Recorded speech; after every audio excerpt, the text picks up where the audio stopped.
Hey family, and today's message is who's your daddy, okay? And this message, God wanted me to let his people know it's all about who your daddy is, okay?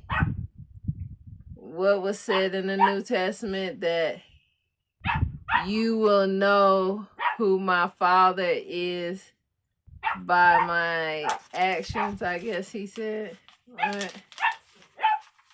God has said it's all about the Father.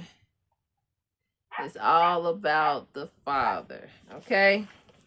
So, in Numbers chapter 1, they go through the lineage, right?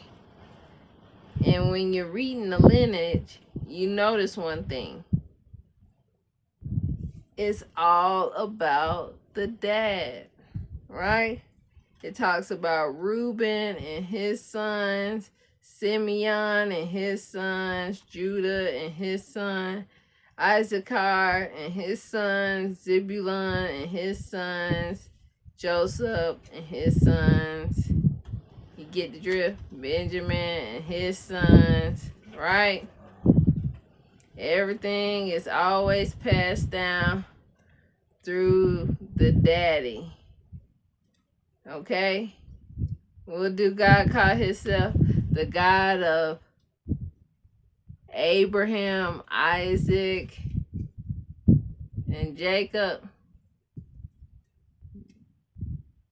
Descendants is always through the male, right?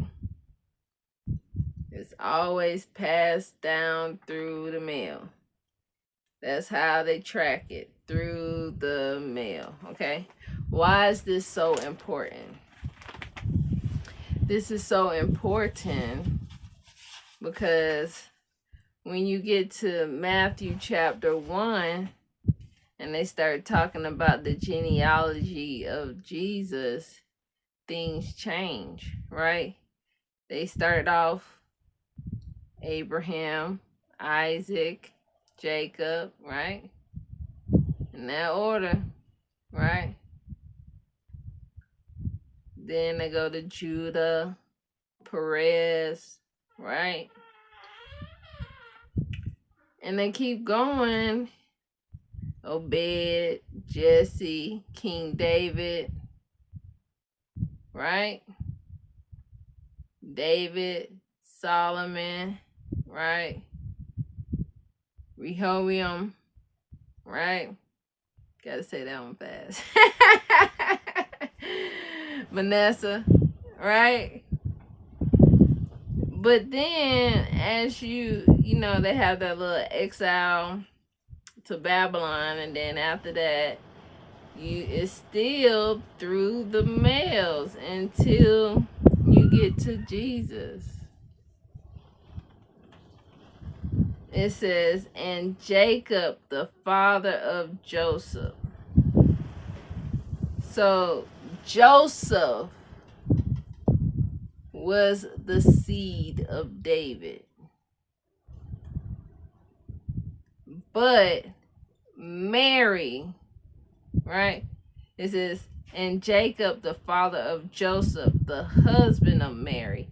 And Mary was the mother of Jesus, who is called Messiah. Do you see a difference? Why does everything change when it gets to Jesus? We say God doesn't change, but yet everything always change when it gets to Jesus. God said he don't do anything on the Sabbath, that he observes the Sabbath. He said that in Genesis, right? He also tell Moses in Exodus again that he observes the Sabbath and tells the Israelites to pick extra food because the next day is the Sabbath and he will not be providing anything for them to eat because he observes the Sabbath. He leads by example. And then Jesus breaks the Sabbath 3 times, right? Then he says he's the Son of Man, right? But in the prophecy, the Son of Man is not supposed to be our Savior. He is supposed to destroy and be a judge. Destroy evil and judge. God is supposed to come later and to save the righteous ones. Why is all of these things changing when it gets to Jesus? You want to know why? Because Jesus was a test. God allowed Job to be tested by the devil, and we are being tested too. Okay? God would never tempt you, but he will test you to see if you've learned what he taught you. Right? To see if you really understand the material. He will test you. Okay? So, Jesus was a test. He was a test that God said in Deuteronomy 13 to see how much we love God. Because in Judges, every chance we got, we kept betraying him. And he kept saving us. And we would turn around and betray him again. And he kept saving us, right? So then we got an even bigger test. Jesus. And once again, we have failed him again. We just gotta have a God that we can see. You just gotta have some kind of image in order to believe. Right?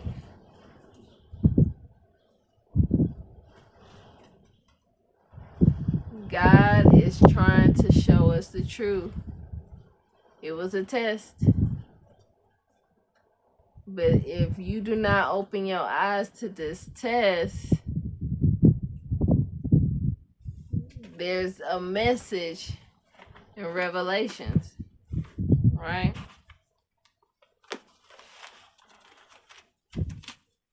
I believe it's Revelations 19. Let me make sure.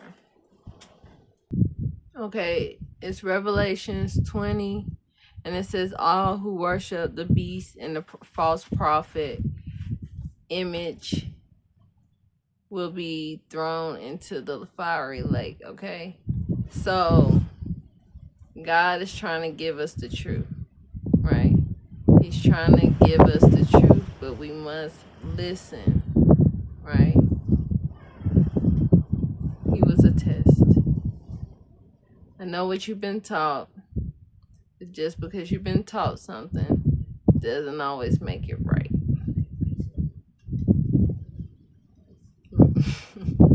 My daughter said, like, racism. Facts, like racism. So a lot of people been taught that doesn't make it right. So, just because you've been taught something doesn't mean it's right. And God tells us in Deuteronomy 13, if someone comes and start teaching you something different than what I taught you, he said, investigate. Investigate. Just don't take it and run with it. Investigate. God also tells us that his people will be destroyed from lack of knowledge. So what that tell you? If everything you've been taught is right, why would you be so easily destroyed? Is it because you're not seeking? Is it because you're not investigating? Is it because you're not doing what God taught you to do? All right. Just because somebody's out here teaching you something, doesn't mean they teaching you something to help you. Sometimes people teach you stuff to help them, if that makes sense. Sometimes the stuff they teach you benefits them, right? Because if a false prophet is teaching you wrong information, what that means? That means you're going to sin against God, what? And they going to steal your blessings. You're going to be enslaved, and they're going to make money off of you.